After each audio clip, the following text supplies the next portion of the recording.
The diner smelled of sizzling bacon and strong coffee, a familiar comfort that usually made Emily smile. Today, though, the warmth couldn't reach her. She maneuvered her wheelchair through the narrow aisles, her mother close behind, guiding her around the clattering tables and the occasional spilled syrup. Emily had been looking forward to this small treat all week, a pancake stack with chocolate chips, and her excitement was almost tangible.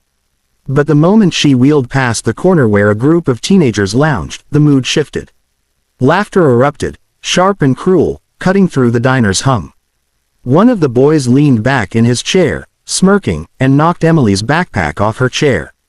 It skidded across the floor. She reached for it, but another boy shoved her wheelchair slightly, sending a jolt through her arms. The teens laughed harder, enjoying her discomfort like a game. Emily's mother rushed to her side, wrapping an arm around her protectively.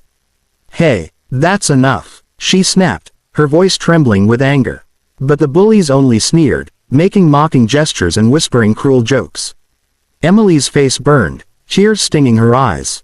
She tried to smile, but it faltered under their relentless teasing. The other diners looked on, some uncertain, some silently judging, but no one moved to intervene. Plates clinked, coffee cups rattled, and the sound of laughter from the corner table drowned out the soft whimpers of the girl in the wheelchair. For the first time, Emily wished the world could swallow her up, wished she could disappear from this cruel scene. She gripped her mother's hand, fingers tightening around the familiar warmth, seeking solace amid humiliation. By the time the bullies finally turned away, their laughter still echoing in the small diner, Emily felt drained, small, and exposed. Her mother brushed a tear from her cheek, whispering softly, "I'm so sorry, sweetheart. They're just mean." Emily nodded, trying to steady her breathing, the sticky sweetness of her untouched pancake now tasting bitter in her mouth. Outside, the late afternoon sun cast long shadows across the diner's parking lot. Emily and her mother sat on the curb, the metallic smell of exhaust and fried food mingling with the lingering tension inside. Emily's wheelchair remained parked beside them, her hands resting limply on her lap, trembling slightly from the shock. Her mother's fingers tightened around hers, trying to convey a sense of safety that neither of them truly felt. "I'm so sorry, Emily," her mother whispered again, voice heavy with guilt, though the fault wasn't hers. Emily shook her head, blinking rapidly to hold back tears. "It's not your fault, Mom," she whispered, her voice barely audible, almost lost in the hum of traffic. Yet, despite her words, her small body still quivered with lingering fear. They watched the street in silence, punctuated only by the occasional honk of a distant car or the bark of a dog somewhere nearby.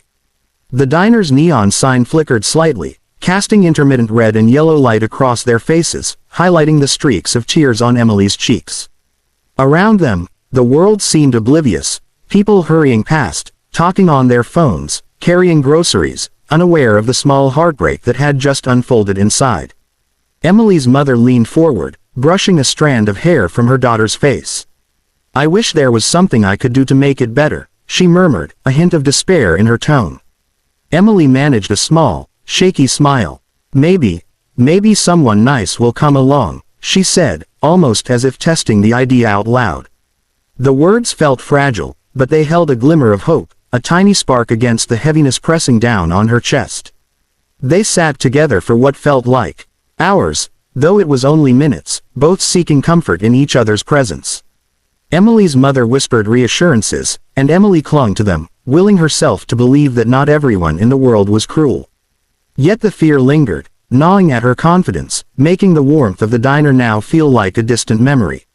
Then, in the quiet tension of the afternoon, the unmistakable growl of motorcycles echoed through the parking lot, a sound foreign yet commanding, signaling that something, or someone, was coming. The growl of engines rolled across the parking lot like distant thunder. Emily and her mother looked up, startled by the sudden roar. One by one, motorcycles came into view, gleaming chrome catching the fading sunlight, tires crunching against the gravel.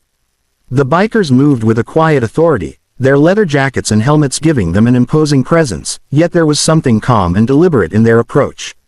The diner door swung open as they filed inside. Heads turned, conversations paused.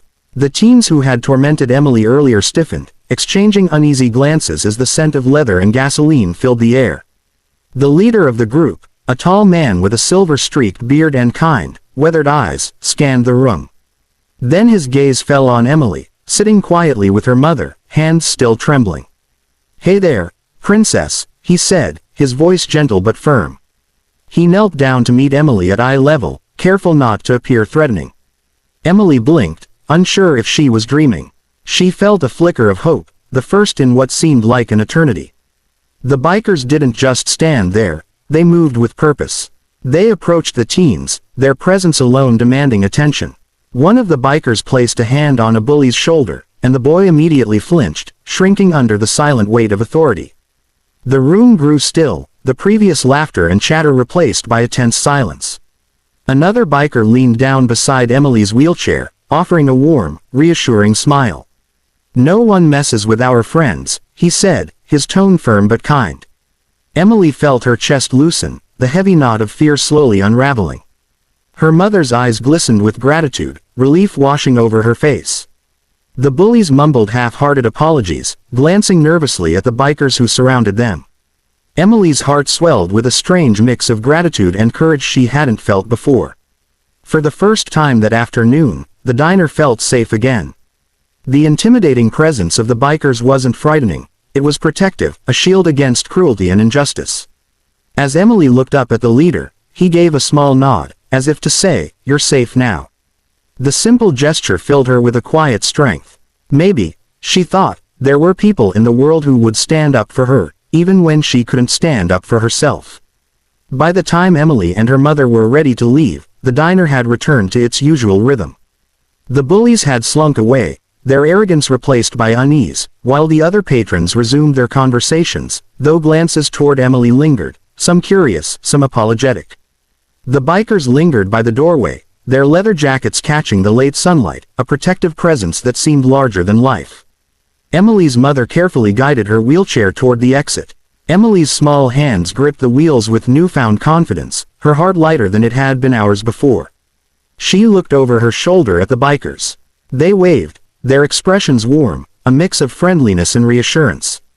Emily returned the wave, a genuine smile spreading across her face, one that wasn't forced, one that carried relief and gratitude. "See," her mother said softly, brushing a tear from Emily's cheek. "There are good people in the world. People who will stand up for you." Emily nodded, her eyes sparkling with understanding.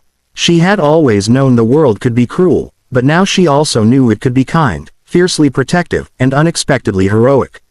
As they wheeled down the sidewalk, the late afternoon sun painted the sky in shades of gold and pink.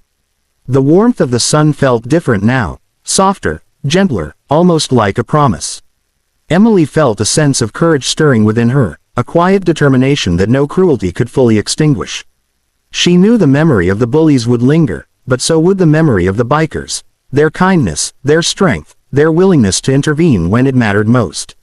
Emily took a deep breath, feeling the crisp air fill her lungs. For the first time in hours, fear did not dominate her. She felt seen, she felt protected, and she felt, for the first time that day, like she mattered. As they turned the corner, Emily glanced back at the diner one last time. The bikers were still there, chatting and laughing, a human shield against a world that could sometimes feel too cruel. Emily smiled, truly smiled, knowing that courage and kindness could come from the most unexpected places, and that, no matter what, she had people who had her back. The world outside was still chaotic, still unpredictable, but Emily felt ready to face it, one small, determined wheel at a time.